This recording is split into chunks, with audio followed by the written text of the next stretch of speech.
saber, qué sé yo, por ejemplo, efectos más colaterales más comunes en veterinaria son en los equinos, por ejemplo, que está descrito la producción de pene, porque produce la relajación del músculo retractor del pene, entonces hay que tener cuidado con los reproductores, porque eso queda durante varias horas, entonces después se lastiman. Y otros efectos colaterales. La catatonía está descrita, pero no es, digamos, bueno. Digamos, sí, la hipotensión. La hipotensión, claro. Y puede ser que los antipsicóticos atípicos como que produzcan una disminución de esos efectos. Sí, porque son más nuevos, sí. Claro, más nuevos. Tampoco tienen mucho uso en veterinario.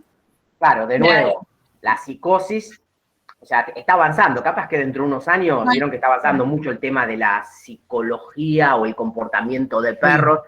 Y no sé si el otro día, no sé si era serio el trabajo o algo, pero estuve viendo, bueno, ahora que está con el tema del comportamiento de los perros agresivos, que les dan ciertos medicamentos antiserotoninérgicos, pero nos vamos de tema, pero digamos, hoy por hoy la enfermedad psiquiátrica en las mascotas no está desarrollada. Capaz que dentro de unos años sí, hay psiquiatras o psicólogos de perro, creo que psicólogos de perro hay, es más que nada los de comportamiento animal, ¿no? Claro. Etólogos, ¿no? Etólogos, sí. Etólogos. Y otra respecto a esto de tranquilizantes mayores, es que si los antipsicóticos, antipsicóticos atípicos y típicos tienen los mismos receptores, o los atípicos solo son los que tienen los, ¿cómo es que se dicen? Por ejemplo, adrenérgico. Los D2 tienen los atípicos. Los atípicos, sí. Sí. Tomamos los tranquilizantes mayores como grupo y el mecanismo de acción central son antagonistas dopaminérgicos. O sea, los tranquilizantes mayores como grupo tienen dos mecanismos. Sí. Antagonistas dopaminérgicos a nivel central y antagonistas alfa-1 a nivel periférico, que con eso se explican algunos de los efectos colaterales más importantes que se ven en medicina veterinaria. Como dijo Nacho, la hipotensión. Ese antagonismo alfa-1 es el que también produce la... Ahí tiene que ver el efecto DEL. Claro, ese sería uno de los fármacos que produciría el efecto DEL. Cualquier antagonista alfa-1 te puede producir efecto DEL. Ah, cualquiera. Y claro, ante una situación de estrés y vos tenés un antagonista alfa-1, podés tener efecto DEL. Claro, eso sería un efecto colateral, ¿verdad? La hipotensión es un efecto colateral, sí. O sea, vos... Sí, pero digo que la liberación de endógena de adrenalina... Sí. Claro, o sea, eso sería... no lo que usted busca, ¿no es cierto? Pero va a generar aún más una hipotensión. Eso acrecienta la hipotensión, porque vos ya al dar un antagonista alfa-1 vas a ver una hipotensión. Ante una maniobra, suponete, dolorosa, que ese es el ejemplo que damos para explicar el efecto de él, porque durante mucho tiempo, no sé si durante mucho tiempo, o hace algunos años, algunos colegas quizás pensaron que como el animal estaba tranquilizado, decís, ya no le duele, porque en realidad lo que tiene es disminuida la capacidad de manifestación. Pero vos si a ese animal le estás haciendo un monitoreo de presión y de ritmo cardíaco, vas a ver que vos le pones acepromacina a un perro y le haces una incisión, al perro le duele como si no tuviese nada. O sea, lo que pasa es que capaz que está disminuido según la dosis la manifestación de ese dolor. Pero el dolor existe. Ese dolor, el estrés que produce una liberación de adrenalina y eso puede acrecentar la hipotensión. ¿Sí? ¿Entiendes?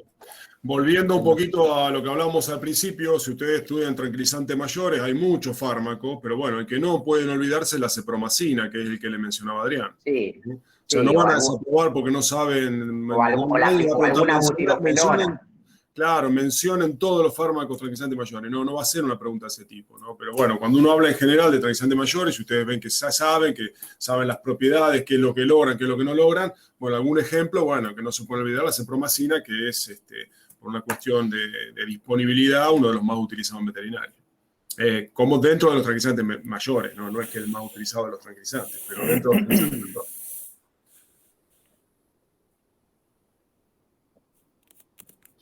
¿Alguna otra pregunta? Yo tenía una... No, habla, Laucho, habla. Bueno, no, igual es más que nada una aclaración. Lo mismo con los tranquilizantes, los menores, la benzodiazepina, son un montón. O sea, hay que saberse el diazepam y el calceta. Sí, no es tan difícil ahí porque diazepam, clonazepam, hay muchas, sí, pero todas terminan en cepan y bueno, la idea es saber algún ejemplo de esas, ¿viste? No es tampoco que tenga que tener el de memoria absolutamente todas, pero tener algún ejemplo y bueno, obviamente también el diazepam es una de las más utilizadas. También usábamos, ¿cuál era la otra que usábamos siempre? Midazolam, Midazolam, claro, que también está ahí. Midazolam, Alprazolam, por eso hay 4 o 5 que están en veterinaria, pero no muchos más.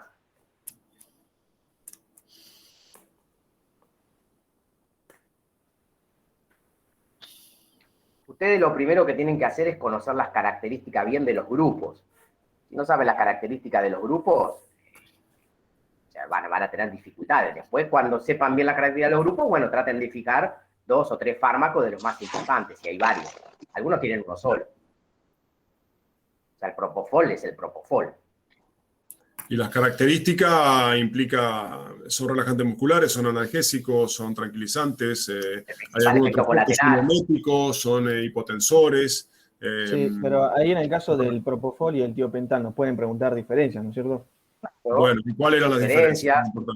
Y que el propofol tiene mucho mayor metabolismo, por ejemplo. Exactamente. Bueno, eso, por ejemplo, una pregunta puntual. Vamos a poner un ejemplo. La diferencia entre tiopental y propofol. Contestan como contesta Gabriel Lucero, está terminado.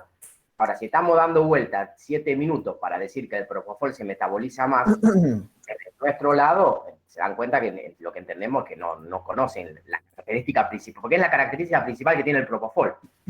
Más allá de que es muy liposoluble, pero de por qué el efecto dura poco tiempo, en realidad. ¿Cómo terminan los dos por redistribución? Pero se metaboliza mucho, inclusive porque se puede usar, inclusive en una cesárea, porque al metabolizarse tanto, no tiene la chance de deprimir los fetos. Entonces, bueno, ese es un buen ejemplo. Sí, sí, decía que tenía el volumen de distribución de 17 litros, que era una locura.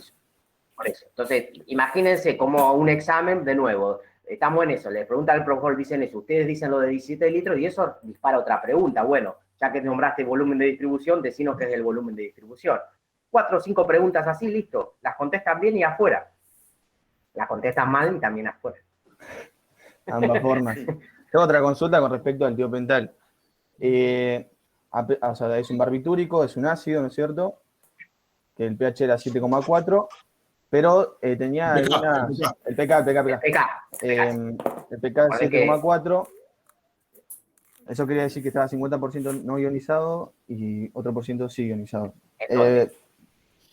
No, el pK no te dice, el pK lo que te dice es el pH al cual se encuentra si 50% no ionizado. Claro. Entonces, si vos decís que el tiopental tiene un pK de 7.4, a 7.4 va a estar 50% ionizado, a pH 7.4 va a estar 50% ionizado, 50% no ionizado.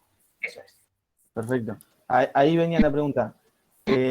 A usted para administrarlo lo administra lo hace soluble con sodio, ¿no es cierto? Para que la molécula del tiopental, claro, se disuelva en agua, lo que se formula es tiopental, se lo hace una sal sódica, que vos la vas a encontrar en un frasco en forma de polvo, de un liofilizado. ¿Por qué? Porque era muy inestable cuando estaba en solución. Entonces lo venden en forma liofilizada, vos preparás ese tiopental agregándole solución fisiológica en una determinada cantidad para que quede una concentración del 2,5 al 5%, más o menos es el rango. Y ahí es donde al disociarse del sodio se solubiliza en el agua y ahí es donde esa solución tiene un pH muy alcalino. Claro, sí, tenía el pH de 11. Mi duda es cuando usted lo administra, ¿no es cierto?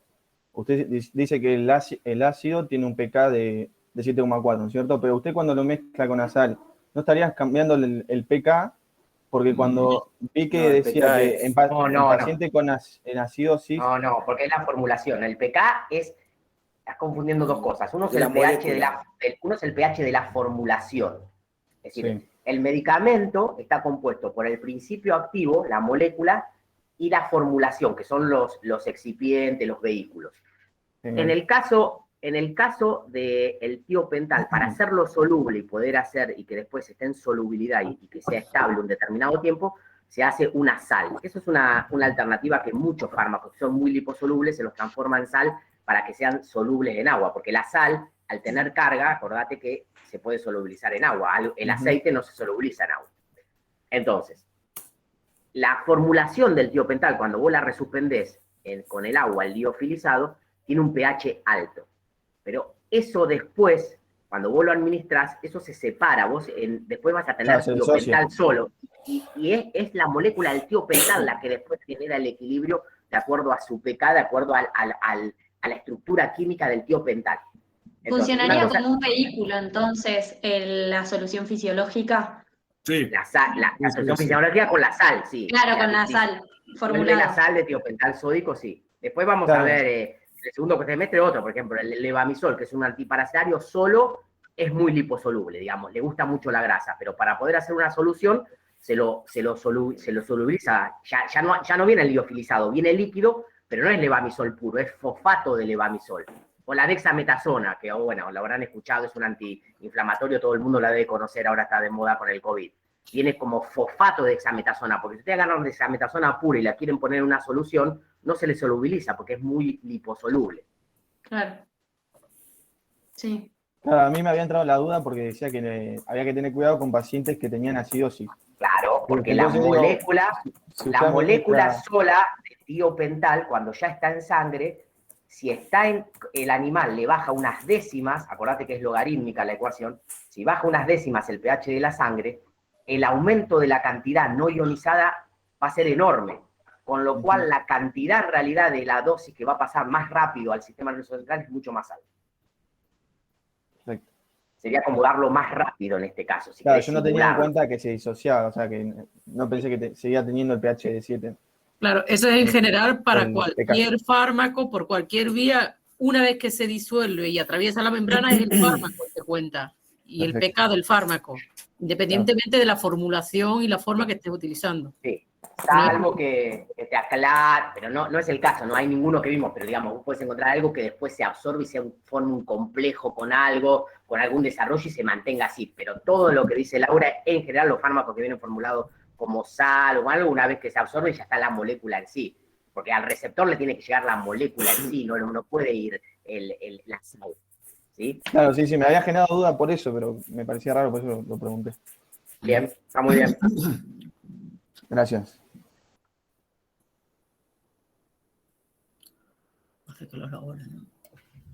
Buen día, profes. Buenos días. Hablando de esto de reducir, digamos, de las cosas más importantes, en la farmacocinética, en el metabolismo de fase 1, que tenemos diferentes, o sea, en la oxidación tenemos diferentes tipos de enzimas. Las más importantes serían citocromo P450 y la flavín-monoxigenasa, ¿no? Hay un par de enzimas más, pero no sé si son realmente importantes, o sea, hay que saberlas o no. Bueno, vos tenés... ¿Estás escuchando, Willy? ¿Querés contestar vos? Sí, hay enzimas, o sea, la idea es que tengan idea, valga la redundancia, de que hay enzimas que son oxidativas y hay diferentes tipos de enzimas oxidativas. Tal vez las que son tanto cualitativa como cuantitativamente más importantes son las flavínicas y los citocromos, que son, y hasta diría que son las más estudiadas dentro de las enzimas oxidativas. Sí, porque perfecto. se encargan de metabolizar varios endo y xenobióticos, ¿no? Pero hay otras enzimas, como por ejemplo la monoaminoxidasa, es una enzima que es importante porque metaboliza las catecolaminas y metaboliza a varios fármacos, tal vez no tan importantes desde el punto de vista de la medicina veterinaria, pero por ejemplo a los antidepresivos los metaboliza la monoaminoxidasa. Sí, o sea, hay que tenerlas en cuenta. Sí, obviamente, cuando hablamos de las características de las enzimas oxidativas, lo primero que deberían pensar es en los citocromos y en la flavínica. Perfecto. Genial, muchas gracias. Profe, yo tengo una duda respecto a la flavín-monoxigenasa. Sí, adelante. Sí. Cuando explica el mecanismo oxidativo en la fotocopia que estaba, no me queda muy claro porque dice que primero la enzima forma un complejo con el NADPH y con el oxígeno, produce la unión con el sustrato y después de eso, la próxima oración dice la enzima se reduce mediante la transferencia de los electrones de NADPH en ausencia del sustrato. Pero si se me unió el sustrato, ahí es como donde me confundo. Claro, bueno, es primero, para que no me carguen mis compañeros, están puestos los mecanismos catalíticos, que son ciclos catalíticos. La idea de los ciclos catalíticos es que no lo sepan exactamente cómo son. Vamos a cargar igual. Sí, pero lo que yo trato de explicar, de explicarles, o tratamos de explicarles, es, bueno, cómo funcionan. ¿Y por qué cómo funcionan? ¿Y por qué hay una diferencia entre los citocromos y las flavínicas? Que se caracteriza por la forma en que se activan las enzimas. ¿Cómo se activan las enzimas? Bueno, cada vez que, y esto es desde el punto de vista químico, cada vez que una sustancia transfiere electrones a otra sustancia, la está reduciendo. O sea, la transferencia de electrones implica que la aceptora de los electrones es la que se reduce, mientras que la donadora de electrones es la que se oxida. Ahora, ¿qué tiene que ver esto con los citocromos y el NADPH? Bueno, en el caso, y con las flavínicas, ¿no? En el caso de las enzimas, o de estas enzimas oxidativas, que se denominan así, oxidasa de función mixta, los electrones son necesarios para poder hacer la transferencia de esos electrones al oxígeno y a la molécula para que cuando se cargan negativamente puedan aceptar un átomo de oxígeno, del oxígeno molecular. Y de ese átomo, o sea, un átomo del oxígeno molecular pasa a formar parte del sustrato, ahora producto metabólico, y el otro átomo del oxígeno molecular, bueno, si no se reduce con un protón hidrógeno, puede traer complicaciones desde el punto de vista toxicológico, porque esos oxígenos pueden reaccionar con otras macromoléculas o formar agua, como que es lo más común, digamos. Ahora, ¿cuál es la diferencia entre las flavínicas y los citocromos? Bueno, las flavínicas se activan, se cargan de electrones antes de unir el sustrato, mientras que los citocromos primero unen el sustrato y después se activan. O sea, primero unen el sustrato y después reciben los electrones. La otra diferencia es que las flavínicas tienen un sitio de unión al NADPH, mientras que los citocromos no. O sea, los citocromos reciben los electrones a través de una enzima que se denomina citocromo P450 reductasa. Si esa enzima por alguna causa se ve afectada en su funcionamiento, entonces vamos a tener una deficiencia en la capacidad metabólica por parte de los citocromos. No sé si eso, digamos, explico un poco. Fíjense que sin la necesidad de tener que explicar el ciclo catalítico exactamente, que reconozco que es difícil y hasta a mí me cuesta poder comprenderlo, pero simplemente mirando esas figuras de los ciclos catalíticos uno puede deducir cómo funcionan, o puede estudiar más fácilmente cómo funcionan los mecanismos de las dos enzimas. Gracias.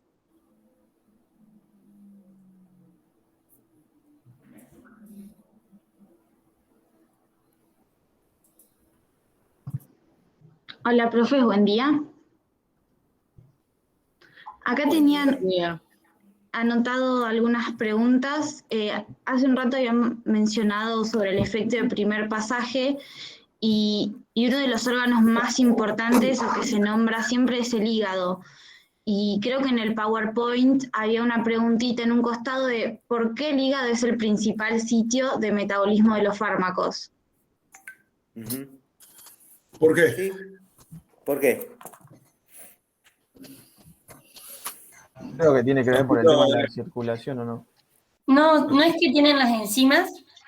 También, pero recuerden que todo lo que se absorbe, en cualquier tratamiento oral, toda la absorción va por un sistema porta y lo primero que va a pasar es por el hígado. Por la vena porta. Posiblemente la mucosa intestinal puede metabolizar, pero claro, va al hígado. Y el hígado aparte es un órgano central que se encarga del metabolismo y distribución de todo aquello que metaboliza. Es simplemente por un tema fisiológico y anatómico, no hay otra...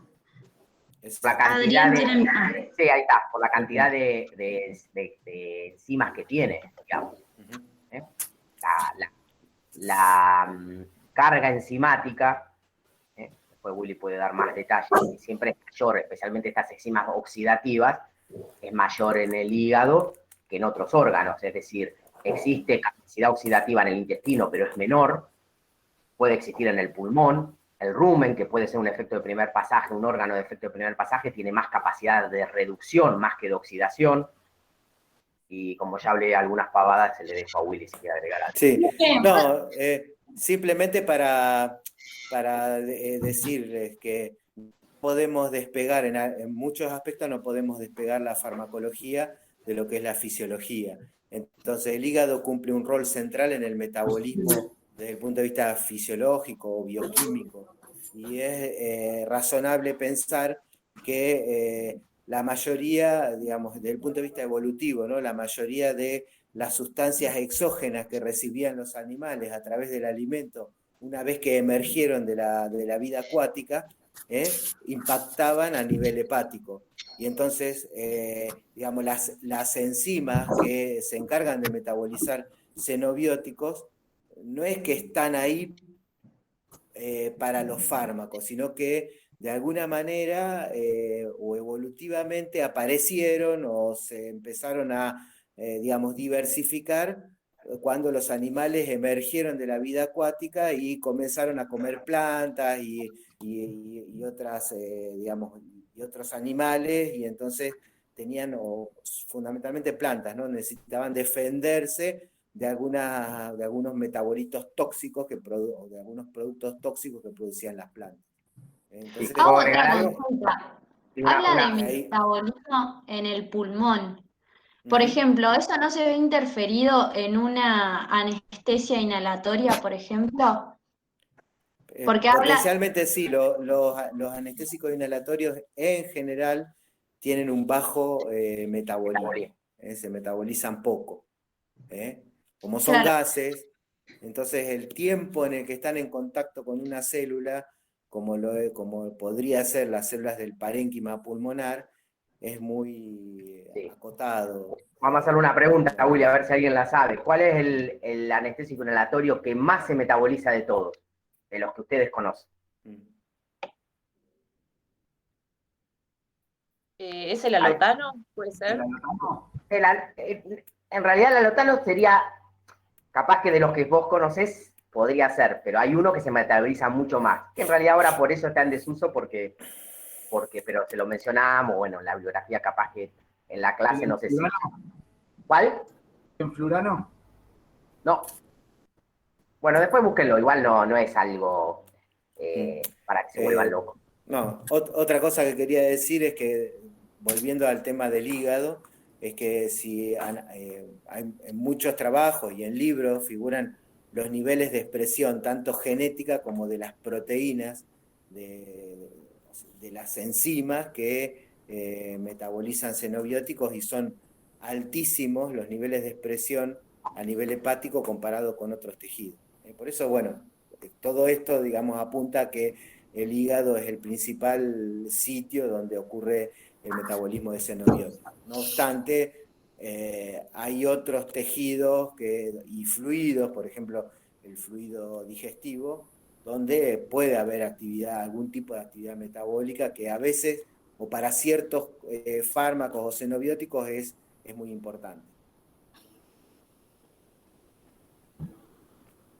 Profe, ¿y puede ser que en los únicos órganos que no haya metabolismo es en el corazón y en el cerebro? Algo que razoné, capaz que está mal o capaz que está bien, no sé.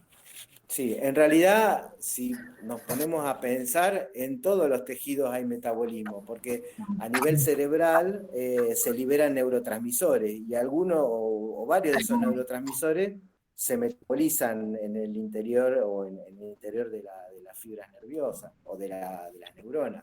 Por ejemplo, Claro. la adrenalina y la noradrenalina, sobre todo la noradrenalina, que es un neurotransmisor central, se libera, ¿no? Se recapta, y cuando se recapta se puede metabolizar por acción de la monoaminoxidasa.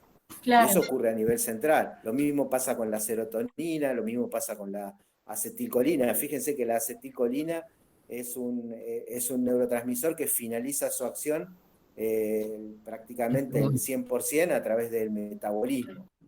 Entonces, en todos los tejidos hay metabolismo. Lo que pasa es que cuantitativamente es más importante el del hígado y es el que está más estudiado. Cuando hablamos de metabolismo de xenobióticos, pero metabolismo, la palabra metabolismo, bueno, indica, hablamos de metabolismo como el conjunto de las reacciones químicas que ocurren dentro de un tejido, de una célula, y bueno, todas las células tienen actividad metabólica.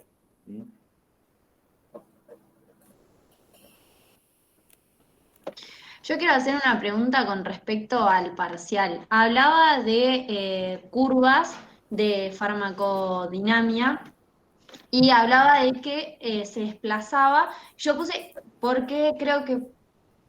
Para un poquito. Tenés el micrófono apagado. Sí, perdón, si lo apago porque hay ruidos para que ustedes no lo jode, después me olvido de desconectarlo. Esa pregunta quedó mal confeccionada. Ah, listo. Quedó mal confeccionada y después se revisó todo. La opción correcta, que en realidad no estaba, y bueno, ya que estamos, nosotros lo hacemos entre todos, pero bueno, asumo, me equivoqué yo al cargarlo. La opción correcta era que se desplaza hacia la derecha y llega al 100%, que era lo que ustedes vieron en la clase. Eso después nosotros revisamos, esa pregunta se anuló, había dos opciones repetidas, que obviamente quedaron las opciones incorrectas, entonces algunos se confundieron porque pusieron ninguna es correcta, pero no era la idea de que esa pregunta sea ninguna es correcta la respuesta, con lo cual la revisamos, esa pregunta se anuló y nosotros revisamos después todos los casos en los que quedaron en el borde, a ver si eso los afectaba, y en realidad la realidad es que no tuvimos que modificar ninguno porque los que habían aprobado no les afectaba, y los que habían desaprobado quedaban recontralejos, con lo cual... pero para aclarar conceptualmente esto el concepto es, cuando vos tenés un antagonista competitivo, la curva se desplaza hacia la derecha y podés llegar al 100% de efecto, ¿sí? Hablaba algo de reversible. cuál se unía primero y eso reflejaba en la curva. En general, te digo, de conceptos.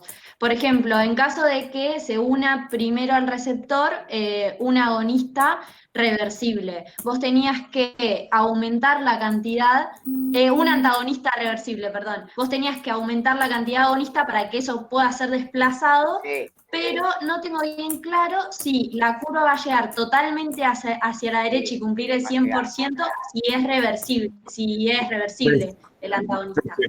Sí, se desplaza a la derecha y llega al 100%. Sí. Listo.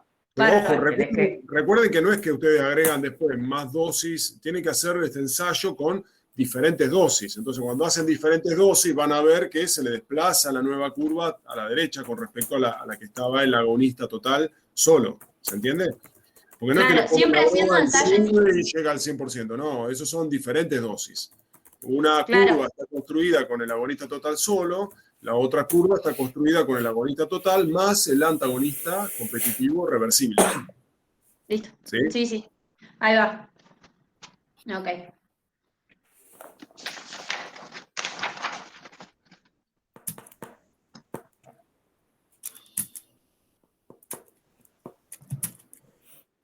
Yo, profe, tengo otras preguntas relacionadas con farmacocinética. Una es que cuando hablamos de cinética de orden 1, nosotros sabemos que, yo tengo un total y elimino cierto porcentaje. Y hay una oración del apunte que tomé que dice que la vida media de eliminación es constante y no varía la concentración en un tipo de cinética de orden 1. ¿Lo copié mal? La vida media, porque no lo entiendo. Claro, cuando vos tenés una cinética de orden 1, que es como casi siempre se da, significa que el organismo tiene la capacidad de eliminar siempre el mismo porcentaje de fármaco que está disponible. Sí. Lo cual, eso significa que si hay más, por hora o por minuto el organismo elimina más, porque el 10% de 100 no es lo mismo que el 10% de 1000. Entonces, pero siempre elimina el mismo porcentaje. Ahora, cuando vos calculás en esos dos casos, que tenemos el ejemplo en el PowerPoint, la vida media de eliminación no cambia, porque justamente el organismo se encarga de eliminar más por minuto para llegar al mismo tiempo a la mitad de concentración. Revisá el Power, que tenemos dos ejemplos, cómo está hecho para entender bien qué es cinética de orden 0 y qué es cinética de orden 1. Ok, bueno. Y después de mi parte, la última, en el trabajo práctico habíamos analizado curvas comparando dos fármacos y uno de ellos era relacionado a la absorción. Nosotros teníamos un fármaco B que la absorción era más lenta y teníamos que analizar el Cmax, era como más bajito y el volumen de las concentraciones más sostenidas. Y se habla del fenómeno flip-flop, que dice donde la fase de eliminación representa la fase de absorción. Eso es lo que lo mencionamos para que les quede idea, por lo menos desde mi opinión personal, no es algo para profundizar y volverlo loco, porque tiene que ver con una cuestión matemática más compleja, pero la idea es que como vos tenés un vehículo de liberación lenta, vos lo das sin boleto intramuscular. Imagínate que es como una canilla que va goteando despacito. La canilla sería el sitio de administración intramuscular y la gotita que cae en el balde sería la sangre. Entonces te va goteando fármaco todo el tiempo, pero despacito. Entonces vos cuando graficás eso, vos ves una pendiente de eliminación del fármaco muy lenta. Pero no es que al organismo se le cuesta eliminar tanto al fármaco en sí, a la molécula. Es que vos lo que hiciste es le cambiaste el sentido de la absorción. Le metiste una absorción tan lenta que el fármaco todo el tiempo mantiene concentraciones sostenidas. Por eso se dice que en realidad esa fase de eliminación que vos estás viendo con tan poca pendiente está representando a la fase de absorción. Es algo conceptual, ¿sí? Ok, pero yo había entendido como que ocurre al mismo tiempo la eliminación y la absorción. Siempre ocurre al mismo tiempo la eliminación y la absorción. En realidad, lo que pasa es que la absorción está limitando la eliminación. Claro. Porque como es tan lenta, obviamente se va a absorber. O sea, para eliminarse primero tiene que absorberse. Exactamente. Por eso como que la absorción está bloqueando la eliminación o está prolongando la eliminación porque es muy lenta. No estás viendo la eliminación pura. Vos lo que estás viendo es una absorción muy lenta que dura mucho tiempo. Y entonces, esa pendiente de eliminación te representa eso. Ok. Eso sería lo que te tendría que quedar. Perfecto. Nadie te va a preguntar que digas la ecuación del flip-flop. No, era más conceptual o imaginármelo. Sí. Yo tampoco la sé. María Cruz, bueno, gracias. María Cruz, ¿vos sos de Ayacucho? Sí. ¿Tenés parentesco con Cordero, veterinario? Mi abuelo. Ah, tu abuelo falleció hace poco. Sí. Bueno, por eso unos días un poco difíciles me tocaron los parciales. Sí. Bueno, te doy mi pésame. Fue profesor mío cuando estudiaba, así que lo recuerdo mucho. Sí, gracias. Fue para mí no solo mi abuelo, un maestro, y hoy estoy acá gracias a él. Bueno, gracias. Bueno, nos sentimos, María.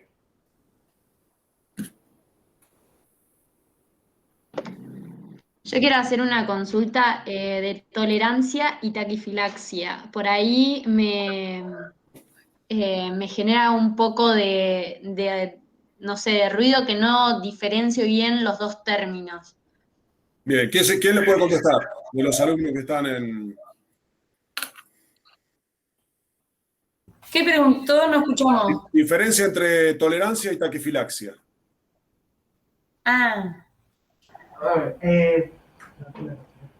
Porque habla de que la tolerancia, a medida que vos aumentás la cantidad de dosis, disminuye la respuesta. Cada vez que vos administres una dosis vas a tener una respuesta menor. Pero no entiendo bien la diferencia con taquifilaxia, que es el otro término que se le parece bastante. La tolerancia está bien, la única diferencia es que no es cuando vos aumentás la cantidad de dosis, el número de dosis. O sea, a medida que vos avanzás en un tratamiento, generalmente se dan tratamientos prolongados. Por ejemplo, en veterinaria que tenés un perro que tiene crisis convulsiva, o sea, tiene epilepsia, y vos le vas a dar un fenobarbital. Si vos le das fenobarbital para bajar un poco la respuesta del sistema inmune, que es un antiepiléptico, si se quiere, bueno, el animal ya no tiene esas crisis convulsivas tan seguidas, ¿sí? ¿Qué pasa? El organismo al principio le cuesta metabolizar el fenobarbital, pero si todos los días está entrando fenobarbital, empieza a aumentar la cantidad de enzimas que puede metabolizarlo. Entonces, claro, vos das siempre la misma dosis, pero cada vez la respuesta es menor. Y eso de, a medida que avanza el tratamiento, uno obtiene menos respuesta con con la misma dosis, se llama tolerancia, ¿sí? La única diferencia de la taquifilaxia es que cuando esta tolerancia se da muy rápido. O sea, no estamos hablando de una semana de tratamiento, 15 días de tratamiento y empiezo a ver que no funciona. Cuando se da muy rápido se llama taquifilaxia. Y Claro, ahí había dado el ejemplo con el cantante, ¿no? Uy, disculpe, lo corté. ¿Cómo? No, decime que no te escuché. Que usted había dado el ejemplo del cantante. De Janis Joplin, sí, fue uno de los ejemplos. O de un amigo mío que se durmió tomándose También, que estuvo 24 horas durmiendo, sí. Sí, que estuvo un día durmiendo, un ex compañero. ¿Por qué? Porque digamos, esto era, digamos, en humano es mucho más común verlo, porque uno usa, digamos, muy común usar fármacos en forma prolongada. Entonces, aquellos que para dormir necesitan una benzodiazepina, porque si no se despiertan a las 3 de la mañana, se duermen más. Claro, cuando empiezan con el tratamiento toman cuarto comprimido y después de un año están tomando un comprimido, ¿se entiende? Y a mi amigo, el padre que tomaba un comprimido, le digo, tomate un comprimido, que anda bárbaro, y claro, él, como no tenía ninguna experiencia, se durmió un día. ¿Sí? Por suerte era un fármaco poco tóxico y es un fenómeno de tolerancia. Ahora, si te pasa que vos tomás una vez, tenés un efecto, 2 veces tenés un efecto, a la tercera vez ya el efecto es en la mitad, eso es taquifilaxia, ¿sí? O sea, la diferencia es el tiempo en que se produce. Exactamente. Se desarrolla mucho más rápido, o sea, con pocas administraciones ya tenés el fenómeno de tolerancia. Y tiene que ver aparentemente con que se desensibilizan los receptores. ¿Y esto qué quiere decir? Que se desacopla el receptor con el mecanismo efector. Entonces, por más que se une el agonista, no puede transmitir al interior celular la respuesta y entonces rápidamente deja de funcionar. ¿Sí? Bárbaro. Profe. Sí. ¿Se escucha? Sí. Yo entendí que la taquifilaxia como que también genera una dependencia física y que si vos tipo dejás de administrar, puede hacer algún No, digamos, ahí es un comentario general que nadie les va a preguntar en el examen porque es un comentario de cultura general.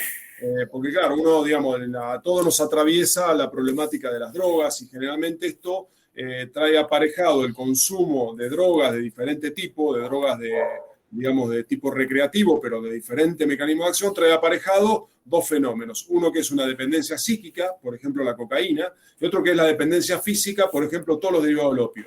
¿Sí? ¿Cuál es la diferencia de eso? Bueno, la psíquica te genera un estado de ansiedad, la falta de cocaína, que hace que vos te sientas muy mal. Pero nunca, si a vos te encierran en una habitación y no te dan nunca cocaína, nunca te vas a morir por eso. Vas a generar mucha ansiedad, tener un montón de problemas, pero nunca te vas a morir. No está en riesgo tu vida. Ahora, si vos sos adicto a la heroína y de golpe te encierran en una habitación y te cortan el suministro de heroína, vos tenés dependencia física. Tu organismo ya no secreta más endorfinas y encefalinas porque estás en estado de heroína. Y esa dependencia física, que si de golpe te corta, no puede automáticamente empezar a liberar encefalinas y endorfinas. Y te genera una serie de trastornos de un síndrome de abstinencia que sí puede terminar con tu vida. ¿Sí? Por eso, en general, a los adictos a la heroína, bueno, se buscan sustitutos, metadona, otros derivados del opio, que tienen un efecto euforizante mucho menor. Pero por otro lado, te mantiene los niveles de acción de los opiáceos de forma tal que tu organismo pueda controlar ese eje de liberación de opiáceos. ¿Se entiende? Pero eso no está referido a la taquifilaxia específicamente, sino en general al uso crónico de fármacos y particularmente al uso crónico de fármacos de acción central. Que obviamente es algo, ya les digo, que no les vamos a preguntar porque es algo de cultura general y que está más relacionado con el humano y no con los perros. ¿Sí? Difícilmente tenemos que ser muy, no me sale la palabra, pero tener un perro y hacerlo drogadicto y que le generan uno de estos efectos sería algo muy bien. No, a ver cómo no me sale la palabra. No importa. ¿Sí? ¿Se entiende? Pero no van a tener este problema de tolerancia, dependencia física en un perro, porque estamos hablando de una dosis prolongada de algunos fármacos, por ejemplo, un derivado opiáceo. Bien, gracias. Algo bueno que sea un fin analgésico y tengamos que usarlo durante mucho tiempo. ¿Se entendió? Sí, gracias, profe.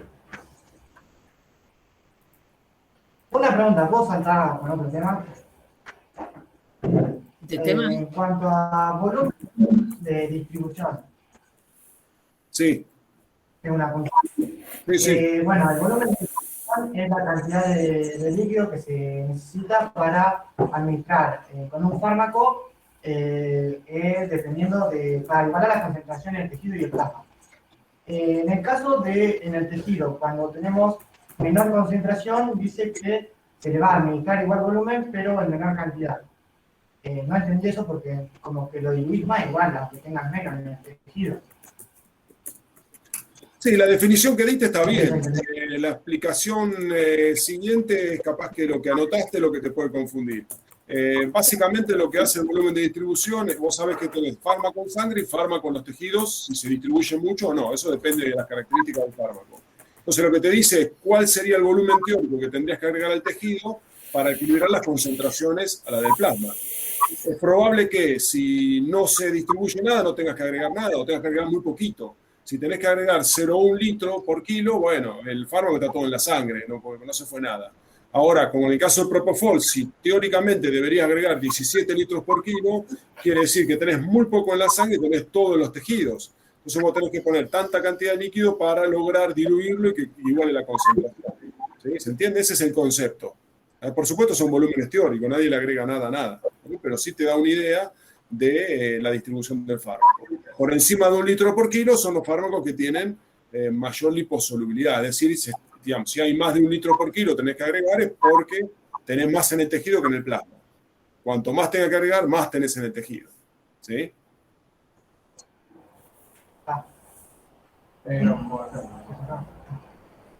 Creo que era un ejemplo que había dado.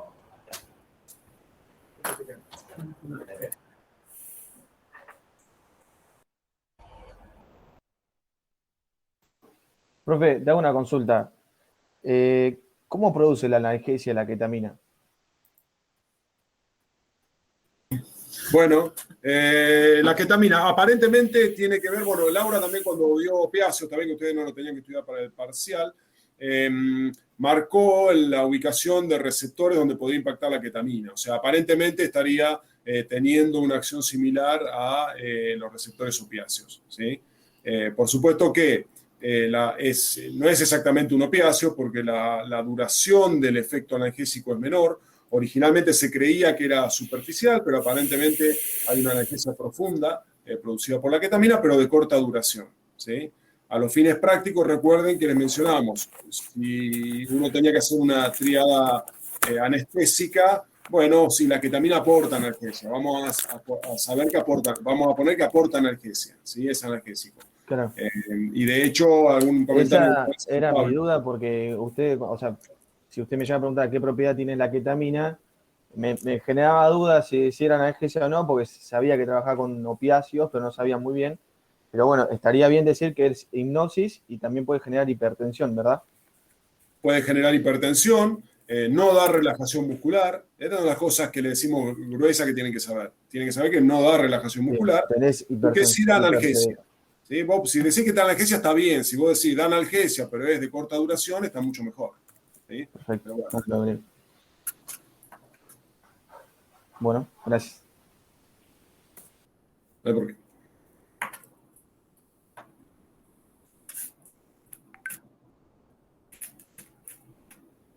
¿Alguna duda más?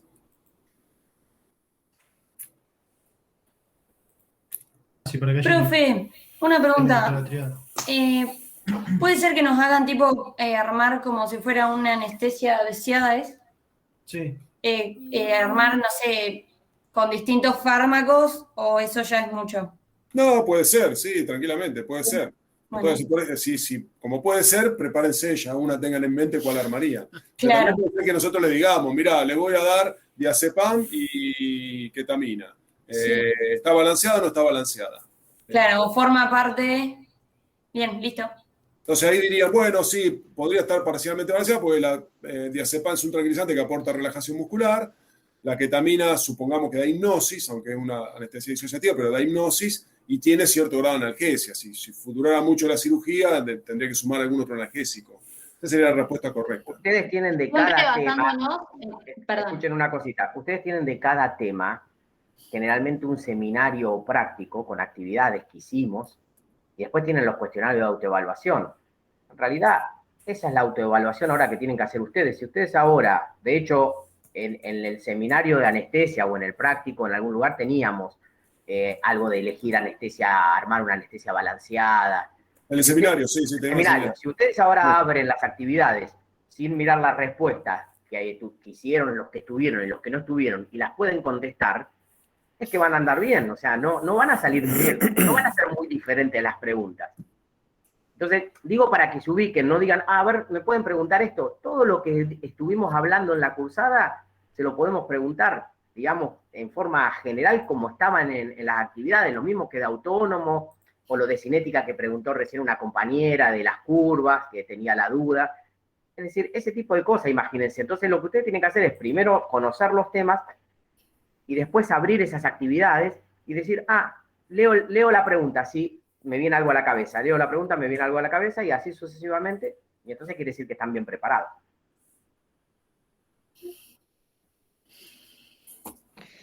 Perdón, la última pregunta que hago.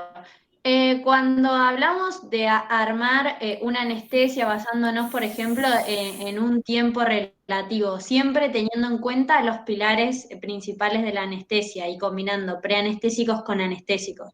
Sí, exacto. Y de ahí variamos el tiempo por ejemplo, si nos dicen, qué sé yo, necesitamos estar 30 minutos, elegimos tal anestésico con tal preanestésico, y si es más largo otro, y así o no. No, está bien, te diría que es mucho más sencillo, no le vamos a decir tiempo, eso después lo van a ver cuando lleguen a los hospitales y estén con Pablo, entonces, bueno, los protocolos anestésicos, lo nuestro es más farmacológico y es asociar eso a las propiedades de cada fármaco. Entonces, yo hacía la salvedad de la ketamina, pero no le vamos a decir, sí, pero si la cirugía vale 3 horas, ¿qué le das? Tampoco es muy diferente, decir, bueno, trataré de conseguir fentanilo, algún opiáceo que tenga mayor duración, una infusión, pero eso lo van a ver en protocolo. A nosotros nos interesa en particular que sepan que la cepromacina no tiene un efecto relajante muscular y tampoco es analgésico, entonces no te va a aportar demasiado, el diazepam es relajante muscular, en fin, esas cuestiones farmacológicas básicas, importantes de cada. Claro. Como más puntuales de cada uno. Exactamente. Bárbaro, listo. De nuestra parte ya estamos, profe. Bueno. Gracias. No hay por qué. Hasta luego. Sí. Muchas gracias por el espacio. Muy bien. Hasta luego. Chao, aprovechen el tiempo, así los que no tienen más preguntas aprovechen a estudiar. Dale, gracias. Adiós. Bueno, hasta el lunes. Gracias.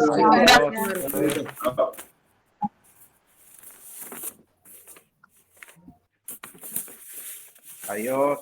Nos vemos el lunes con algunos. Nos vemos.